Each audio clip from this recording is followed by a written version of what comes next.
Future Warrior, The Mars Campaign. Chapter 2. He stood alone, looking down from the railing at the masses of scurrying people, some of them throwing glances up at him before quickly hurrying on. He was a hard sight to miss in the distinctive ceramic composite extreme environment armor, EA, only worn by the most elite units of the United Earth Defense Force, UEDF. He continued to watch the people. Despite the bustle and depth of the crowd, the people seemed subdued somehow, a world at war. The cheer and joy itself seemed to be sucked from the air, and people held their bags and valuables closer to their chests, as if afraid someone was going to try to take them from them. Hidden behind the dark lenses of his extreme environment helmet, the exterior molded in the image of a human skull. His eyes flicked constantly, assessed constantly. Even though he was not expecting any trouble, he knew that in this day and age a soldier was never truly off duty. Despite his vigilance, his mind was wandering, his thoughts drifting back through memories, some good but mostly bad.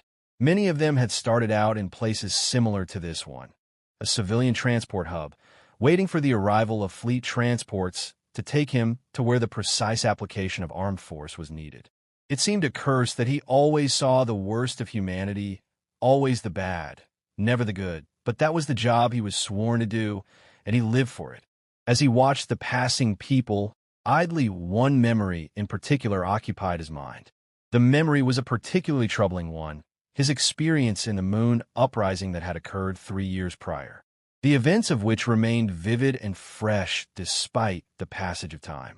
He recalled the mission briefing his unit had received at the beginning, filled with details about how the people of the northern lunar city of Corvallis had abandoned their loyalty to Earth and declared the moon and its rich mining resources to be an independent nation.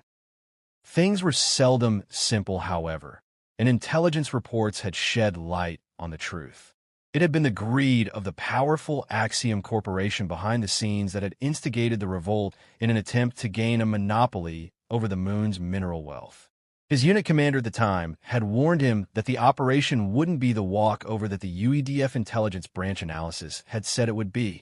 He and the others had listened to the warning, but largely dismissed it. After all, they were only facing corporation militia and core miners. If it came to violence, they would be no match for the Earth's finest warriors. A week later, with the conflict ground down to bitter low-gravity trench warfare, he had seen an enemy sniper round strike his commander in his and his face suffer the effects of rapid decompression.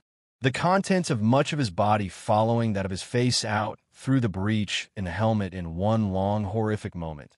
The cloud of snap-frozen gore slowly sinking to the ground. When the minor civil unrest, as the Newsnet had termed it, was over several weeks later, he had attended the solemn, closed-casket funeral.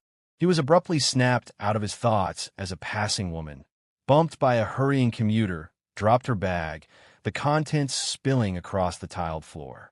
As she scrambled to pick up her scattered items, he noted that no one stopped to help her. Indeed, she seemed to be invisible to the people passing by, just as a refuse unit or a rest bench might have been. She glanced upwards in between items and looked up at him, a hint of fear and uncertainty showing in her eyes.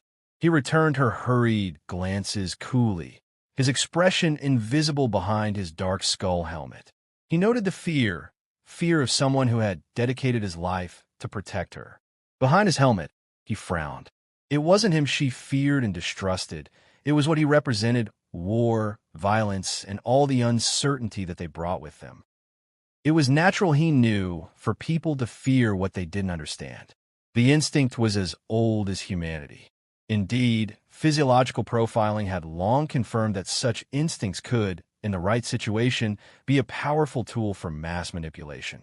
As he watched her glance up again at him, he doubted she would have noticed the inverted pyramid on each of his shoulder guards, complete with a skull emblem inside its borders, or the fine details of the midnight black EA that marked him as a member of the Terra Nova, one of the UEDF's 10 elite assault divisions. Inscribed on his armored chest plate in golden Latin script was the divisional motto, "Death to All," a motto that the Terra Nova lived up to when in combat. On his chest, a small identification patch bore the word "Stalker." Despite the possible negative connotations of the word and frequent jokes it caused in the unit. It was his experience as a hunting guide in his youth that had earned him his call sign, and the name had stuck. The 10-minute warning for boarding snapped his mind back into focusing on the matter at hand, the upcoming deployment to Mars. Unlike when he had set out to quell the moon, uprising stalker was under no illusions about the dangers and risks he would be exposed to on this operation.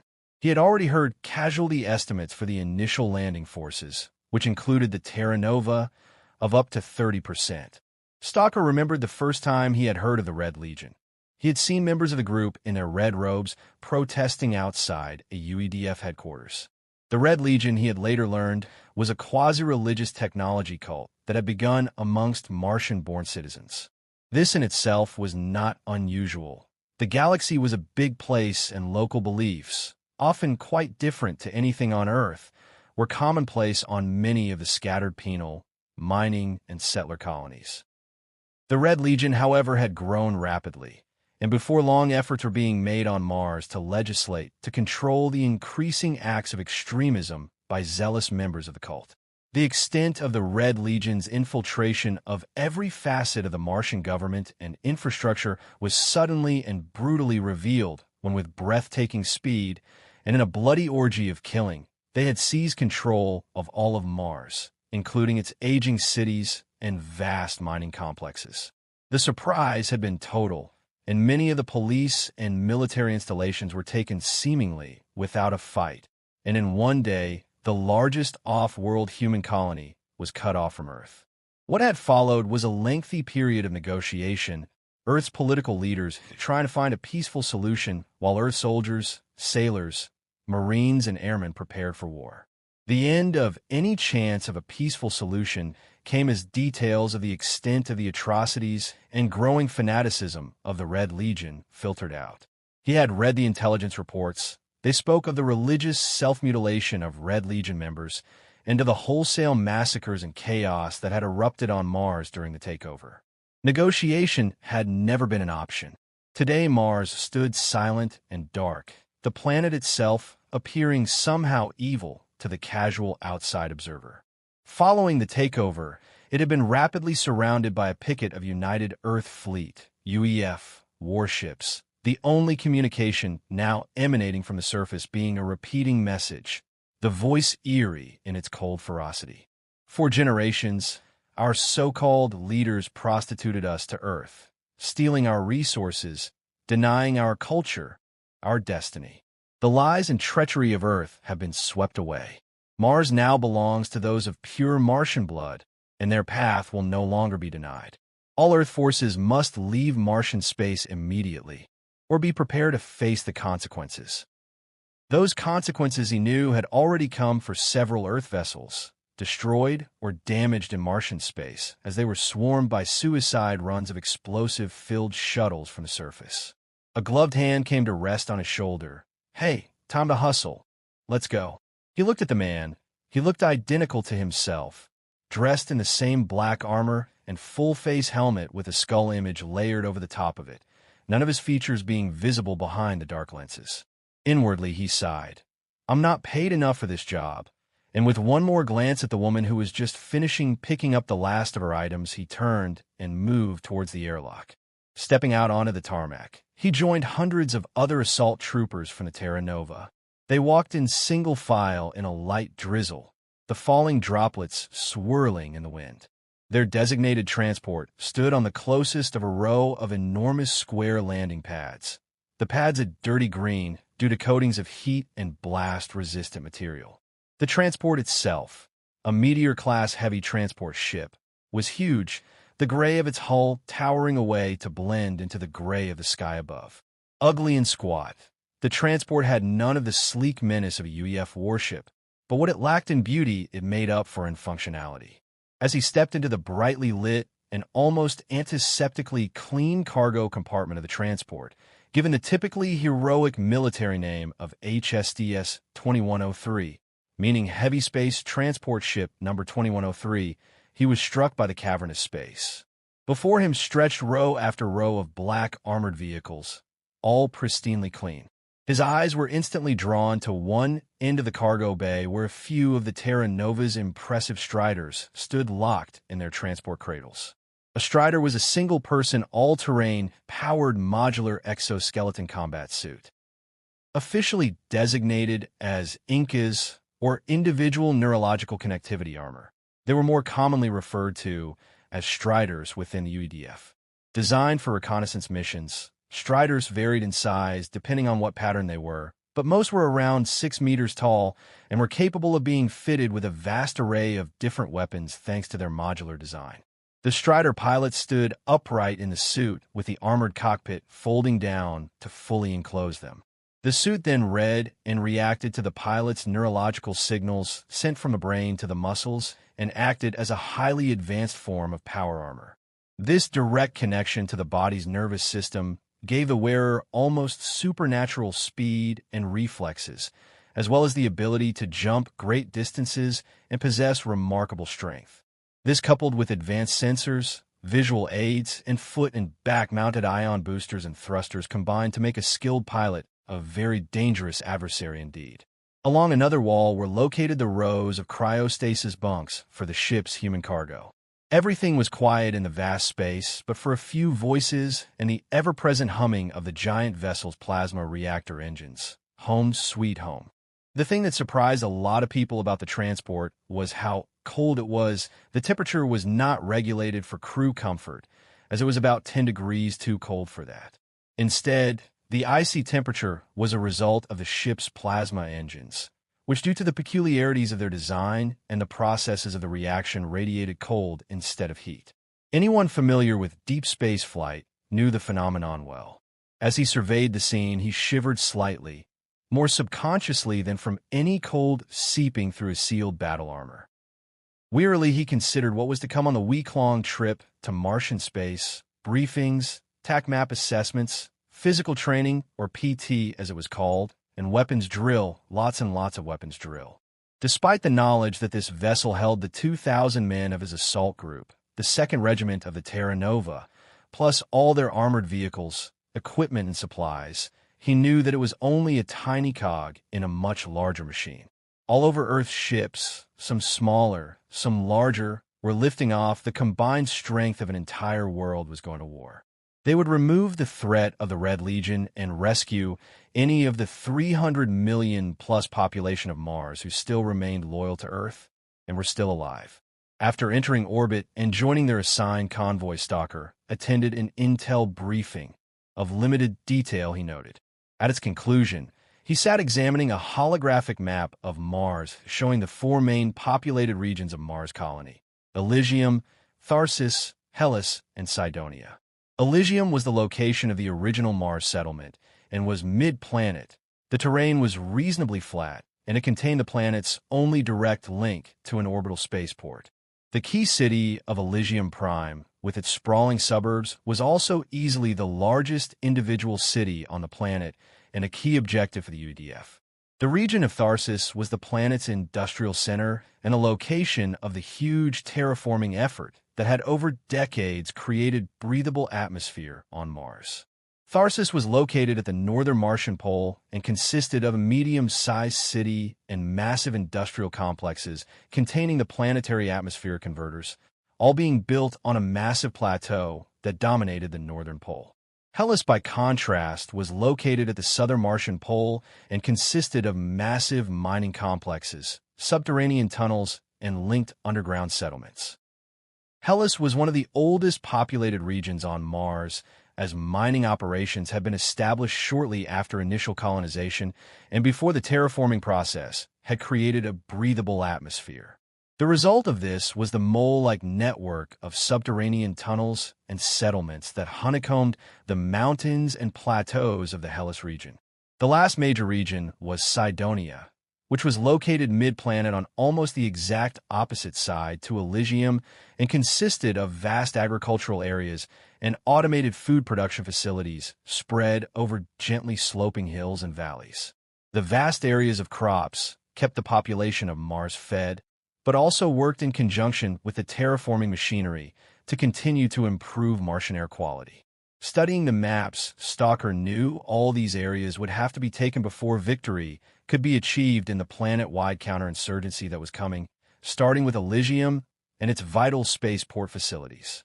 The terraforming of Mars, undertaken at stupendous cost, had been a great success, and after a surprisingly short time its atmosphere had become breathable. However, the process was still far from complete. One problem that was soon encountered was the fineness of the Martian dust, which meant that everyone, unless inside a HAB shelter, tended to wear a filtering helmet. This prevented the fine dust getting into the lungs and causing respiratory problems. This also gave the population of Mars an almost robot-like appearance. Due to a lack of water, the vast majority of the surface of Mars, with the exception of the agricultural region of Cydonia, remained as red and desert-like as it had for countless years. The terrain of Mars, however, despite its red overtones, varied greatly, ranging from vast rocky or sandy deserts to mountain ranges 10 times larger and higher than anything on Earth, and massive valleys and gorges that could have swallowed entire cities. Yeah, Mars Stalker thought, what a shithole. The journey to Martian space was now 5 days old, and the massive UDF fleet was a buzzing hive of activity inside and out, with nimble interceptors and larger escort vessels forming a perimeter around the Armada in case the Red Legion decided to try to intercept the fleet in space. The fleet was moving at normal speed due to many of the smaller transports lacking the larger ship's faster-than-light jump capability, speed being deemed less important than the fleet arriving together. Being only 2 days away from the planet and inevitable action made everyone in the fleet a bit more on edge, and the excitement in the air was palatable. Hey Stalker, why the serious face? The heat is still a few days away. A serious face was a running joke to do with the Terra Nova's skull helmets. Just getting my game face on D, he said, looking at the massive frame of his unit commander. In truth, he preferred the warm temperature-regulated environment provided by his EEA to the chill of the HSDS's interior. You think these Reds are going to give us a challenge? Yeah, Stalker could be a good game, I think. More of a challenge than our last stop anyway. As Stalker watched his friend and commanding officer, CO, Stephen Donaldson, known to all as Big D, or just D by his friends, move on to get some chow, he chuckled to himself. Yeah, those pirates had got a rude shock. There had always been piracy in space ever since mankind had begun to settle the galaxy, and a few ships disappearing was not uncommon. After all, space was a big and dangerous place. However, one group of pirates had made a mistake. They targeted a military vessel, a corvette patrolling a lonely corner of space, disappearing with all hands. Civilian vessels going missing was one thing, but a military vessel was another altogether. The UEDF motto, "Protect the Earth, protect each other," was taken literally by serving members. It had taken several months of searching before the pirates had been finally located based on an old abandoned asteroid mining facility. They had gotten lazy, breaking the first rule of piracy, stay mobile, and they had paid the price for their lack of foresight. Stalker remembered the assault well. They had gone in hard and fast. The pirates had never known what had hit them. The memories of storming through dimly lit corridors, of blazing gunfire, and of shocked, disheveled forms falling before the fire of his unit remained as vivid as the smell of acrid smoke in the confined spaces after the fighting ended. They were supposed to take some alive for intelligence purposes, but they had killed UEDF men and women. Besides, it was just as easy to get intel from a computer, and they didn't talk back as much. The attack was over in minutes, and unfortunately none of the pirates were able to be taken alive, or at least that's what Tactical Command, TACCOM, had been told. As Stalker sat surrounded by the 200 soldiers of his company, the 21st Company of the 2nd Terra Nova, in the darkened briefing room, and waited for the regimental CO to deliver the daily briefing about the imminent beginning of combat operations, he glanced at those around him. Most were large-framed and appeared very fit. There were a few who were leaner, almost thin, but experience told him they were equally fit and just as hard as any of the others. They all wore the distinctive black full-body EEA of the Terra Nova. A few, however, wore a lighter version, which marked them as scout snipers, and amongst the most experienced and respected men in the company. There was a hiss of compressed air as a door opened, and the CO walked in to give the briefing. Everyone sat a little straighter, but like most elite units, there was little saluting in the Terra Nova. Everyone in the division had earned their place and respected each other professionals, with officers being more recognized as first amongst equals. "All right, I've got some fresh news straight from Intel." "Great," thought Stalker as the room descended into a low buzz of curses, catcalls, and derogatory remarks concerning the sexual abilities of the members of the UEDF intelligence branch. All right, that's enough about our esteemed colleagues at Intel. Shut up, and you might learn something." At 0120 local time, today some of our picket ships were attacked from the surface by large numbers of orbital-capable missiles, and our recon flights have encountered air defenses. As I'm sure you are all aware, the only place those red bastards could have got hold of them is from the Martian Core Arsenal facility. Intel had thought that the stockpiles and automated munition production facilities had been destroyed during the chaos of the takeover, limiting the Reds' access to advanced weaponry. New intelligence now indicates that the facilities may have been captured largely intact and have since been relocated to avoid their destruction. It now also seems likely that some, perhaps even a large number of the Martian Corps were involved in the takeover. I'm sure you all know the implications. We are not going to be facing just amateurs this time. Regardless, I know we will achieve the goals TACCOM sets out for us. We will take care of business. The briefing continued for another 20 minutes before winding up, the room only once the CO had left the room. As the meeting broke up, Stalker couldn't help but think on the implications of the news the CO had brought. Recent intelligence reports suggested that the whole arsenal and production facilities of the entire Martian Corps might have fallen into Red Legion hands, helped by serving soldiers.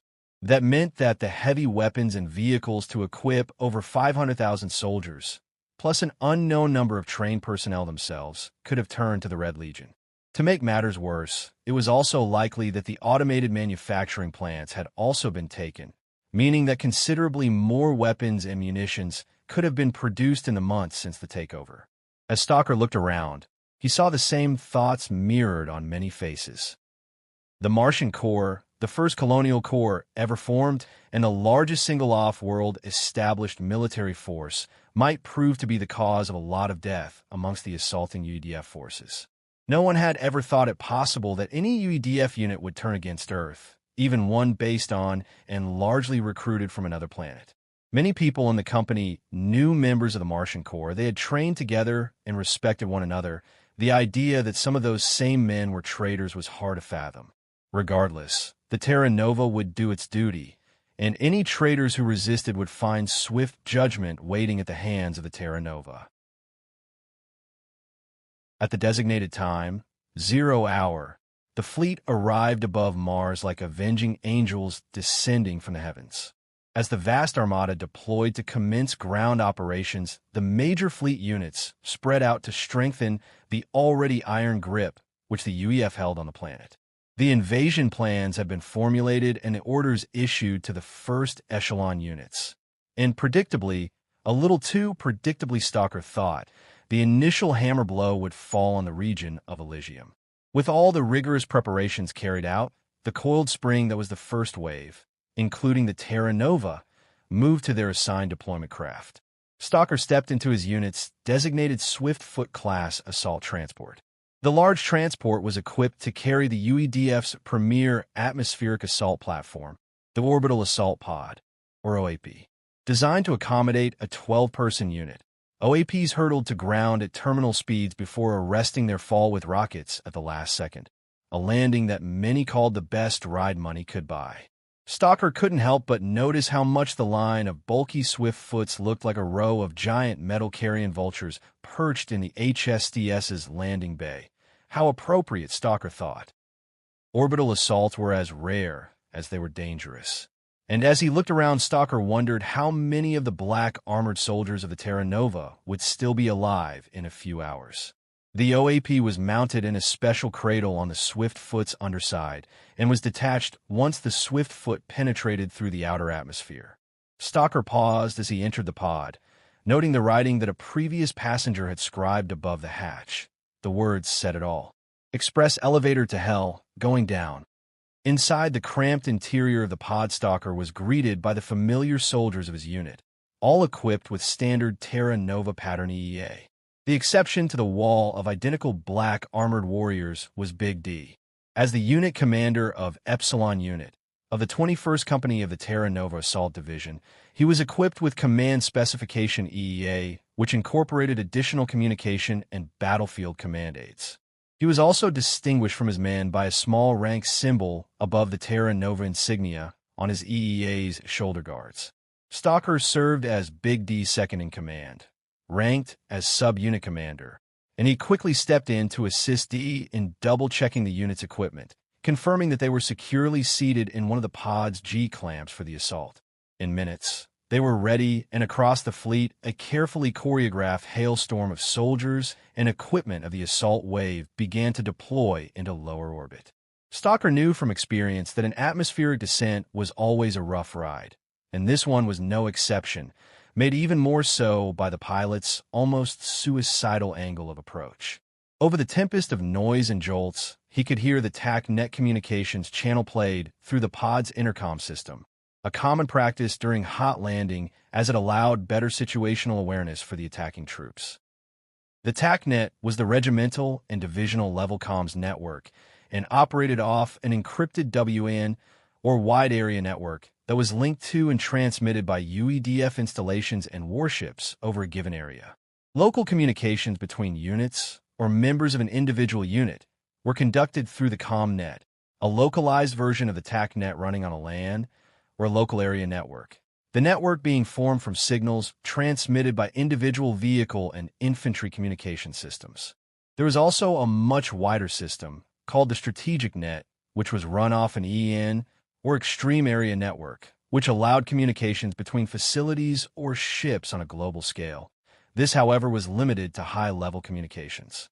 Together, the three layers of communications nets combined to form the UEDF's Integrated Battle Space, or IBS Communications Network. The TAC-net and the OAP played a litany of organized chaos, scattered reports of missile fire coming from the surface, transports taking evasive maneuvers, and defense suppression fire requests from the assault transports to the escorting gunships. Here comes the heat. Stalker followed the man to his left's gaze. The numbers on the pod's digital altimeter were tumbling. As they passed the designated altitude, Stalker felt the distinctive lurch as the OAP was released from its swift foot transport. The release was followed by the beginning of the stomach-churning freefall. It was actually when the arrestor rockets kicked in at 100 meters from the ground that the inexperienced most often lost their lunch. But that wasn't a problem in Stalker's pod. The veterans of the Terra Nova were all old hands at this kind of descent. As the seconds ticked by and the numbers on the pod's altimeter continued falling fast, every member in the pod tried to clear their minds and prepare themselves for the landing. Stalker found he was unable to think of anything in the violent, shuddering place that was his world, and instead just watched the numbers on the altimeter and counted the seconds. The arrestor rockets kicked in abruptly with a brutal, bone-jarring force. Indeed, if it wasn't for the special G-clamps that held the men in place, injury would have been certain. The last few seconds before touchdown were taken up as the pod's guidance computers used 3D mapping to scan the preset landing coordinates and directed the pod to a clearing large enough to accommodate the pod touching down with one final jolt. At the moment of landing, the 4 external ramps lowered with a hiss of pressurized gas and the G-clamps holding the passengers released.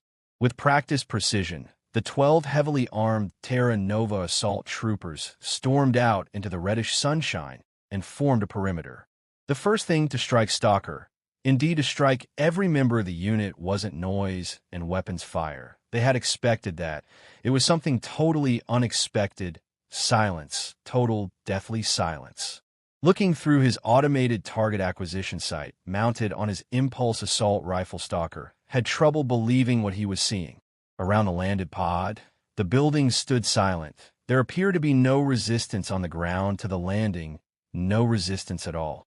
Stalker eyed the surrounding buildings with a veteran soldier's eye.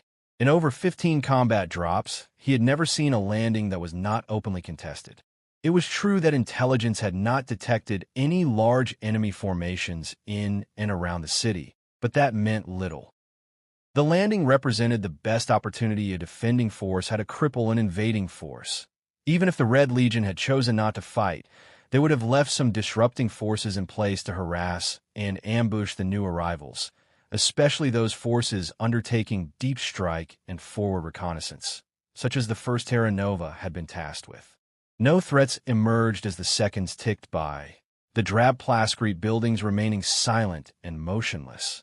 Stalker took in the scenery. Elysium Prime was much like any city on Earth, densely built up, grid-patterned streets, and buildings of various levels and designs. The same, yet somehow subtly different. A familiar voice came through his helmet's commnet. It was Big D. Extend the perimeter out to 100 meters. Check your corners and stay frosty. They're out there, all right. Stalker began to advance with the 2 other men that he had exited the pod with, forming a 3-strong section. The section moved in a well-practiced, almost fluid way, 2 moving forward while 1 covered the advance. The men leapfrogging their way forward. As they advanced to the northeast, Stalker noted that it appeared to be some kind of abandoned shopping precinct, with various retail buildings lining both sides of the street. All the buildings had their storm shutters tightly closed, and, in the distance, Stalker could see the massive high-rise domes of Elysium Prime City Central. At 100 meters out, the section paused. Stalker took in the view. Stretching as far as he could see, the city was silent. Nothing moved or stirred. The city was absolutely still. Everything was coated in a layer of fine red dust, which gave the city and everything in it a dirty reddish-brown appearance. It made looking through the few reinforced glass windows, not covered by storm shutters, almost impossible. The comm net suddenly squawked. Movement southeast section. Stalker tensed. Check fire. Check fire. Friendlies coming in from the southeast. Stalker let out his breath, feeling both slightly relieved and disappointed at the news. All sections, this is D. Leave 1 and 3 in position and rendezvous by the pod, Stalker acknowledged, and moved back towards the pod, leaving 1 man in place to cover the perimeter. When Stalker got back to the OAP, he saw 2 new arrivals. It was one of the Terra Nova's scout sniper teams, complete with long, lethal-looking Eliminator anti-material rifles. D spoke. These guys found something we should check out, so form up on them and let's go. With that, they set out, advancing in tactical column formation, 2 groups of 5, each group hugging opposite side of the street. As they moved, all of them were aware of the deathly quiet of the great metropolis of Elysium Prime surrounding them on all sides. After about a click, or kilometer as civvies called them, they came upon what appeared to be a children's playground inside, some kind of recreation park. If you could call a place with no trees a park, Stalker thought. Then he saw something in the distance that had no place being anywhere near children. Stalker's already high adrenaline level surged into overdrive. In the distance was some kind of strider, but it wasn't like any spec he was familiar with. It was large, almost as high as a 3-story building. Stalker lined it up through his rifle's sight and rolling his thumb forward on a dial magnified to get a better view. It was a bipedal design, with a large 9-cell rocket or missile pod mounted on each of its shoulders. One arm held a multi-barrel cannon, while the other held a massive, long-barreled rifle. Possibly some kind of long-range railgun, Stalker thought. It had a squat profile and seemed to ooze menace. Looking at it, Stalker quickly realized something wasn't right. Its torso was lowered forward towards the ground. Indeed, the front of its main body section was almost touching the ground, and like everything else in the city, it was completely still. Take a look at the feet, one of the snipers said to Stalker. Refocusing on one of the machine's 2 feet, Stalker noticed something odd, a buildup of red dust. It hasn't moved in a while, Stalker said after a moment. Exactly, replied the sniper. My guess is that it's either out of commission or a trap. Stalker nodded. All right, let's get off the bench and get the game on, said D. Dimitri, get your nutcracker up here and sight in on that big bastard. Cover us as we move in for a closer look. If it moves, engage it. A short, heavy-set man, carrying a corkscrew missile launcher almost as long as he was knotted, and took up a position leaning on a plascrete wall, aiming at the distant figure of the strider. You two, find a good position and give us sniper cover. The 2 snipers silently melted away to find a good OP. An OP was an observation position, a location which gave cover and good all-round visibility. A few minutes later, the call came in, Epsilon 2-1, this is Eagle Eye. We've got you covered. D acknowledged, and using a rapid series of hand commands directed Stalker to take 3 men and advance to the left of the park while he took 4 and advance on the right side. Using a large children's play building modeled on an ancient earth fort in the park as cover, Stalker advanced within 150 meters of the stationary war machine and stole a glance through his rifle sight. He could now see an open hatch beneath the front of the lowered midsection. There were no indications that the Strider was in any way powered up. Stalker, show us some of that stealth you were supposed to be good at, and get in for a happy snap. Roger D. Leaving the others behind, Stalker moved forward alone, keeping very low and using objects to screen his movements. It was something Stalker had done many times. He was moving in for what the men referred to as a happy snap, getting close enough to take a picture of someone or cut their throat without being seen, and it was Stalker's speciality. When he got within 25 meters of the still silent objective, he noticed something attached to the underside of the machine, a small palm-sized yellow disc. He recognized it instantly. Screw it. Stalker jumped up and sprinted the remaining distance to the Strider, or more accurately mech, he realized. The size of the machine, considerably larger than a Strider, marked it out as a type of mech. This also meant that it, unlike a Strider, was crewed by more than one person. As he reached the massive machine, Stalker slid under it and thrust his rifle into the open crew hatch. The cockpit was empty. Stalker took a closer look at the yellow disc and then signaled the all-clear over the commnet. As the others moved up, he took a closer look at the massive machine. It was different to any pattern of mecha, Strider, or Goliath he had ever seen. "Where did you come from?" he mumbled to himself. "You got a death wish I don't know about?" said D as he and the others approached. "Not yet. Another one of your homebrews and I might," said Stalker, grinning inside his helmet. "Cheeky bugger, what's the status?" "It's been rigged with a C6 charge. The remote detonator is still in place, and the timer looks like it has malfunctioned because of the dust. Someone wanted to destroy this beauty, but did a bang-up job." "Well, either way," growled D, "we're not as alone as it seems. Intel's going to take a look at this." And with that, D activated and attached a pill-sized Intel beacon on the mech's hull. The beacon sent a signal straight to Fleet Command, indicating that there was an item of intelligence value at the location for immediate pickup. The small device also transmitted a sonic scan of the item to which it was attached and of the surrounding area, providing a real-time 3D image to the receiving intelligence branch analyst. The beacon got a very rapid response. "Epsilon 2-1, this is Top Hat Control, over. This is Epsilon 2-1, send 2-1. Hold position and secure the package. Dropship is en route to your location, over. Roger, Top Hat. All received. 2-1 is standing by." D shook his head, a little surprised, before turning to his waiting men by the mech. "All right, you heard the word. I want a perimeter up at 100 meters. Get on it." "Eagle Eye, what you got?" "No activity. 2-1. Copy that. We have an incoming drop ship for the Iron Maiden. Keep your eyes open. All received." The assault troops, now joined by Dimitri, spread out in all directions from the mech, and at 100 meters took cover behind anything available. For Stalker, it was an abandoned civilian car. D also contacted the 4 remaining unit members at the pod to advance to his location. But before they arrived, within only minutes of the call, the roar of an approaching automated cargo dropship could be heard. The dropship was close when, over the sound of its engine, Stalker suddenly heard another sound, a whoosh that echoed some distance to his left. "Hammer strike in the air," someone called. And it was then he saw the distinctive shape of a missile hurtling skyward, followed by the thunderclap and flash in the distance as it hit, followed a moment later by a cloud of smoke and dust as the unmanned dropship impacted with the ground. D reacted instantly. "Eagle, you got a location on that launcher?" "Tier 3 o'clock, 2 clicks, no visual, over. Confirmed. Move up. All units move on that location." With that, and a warning sent over the TAC net to any other aircraft in the vicinity, Stalker followed D and the others as they set out towards the site of the missile launch.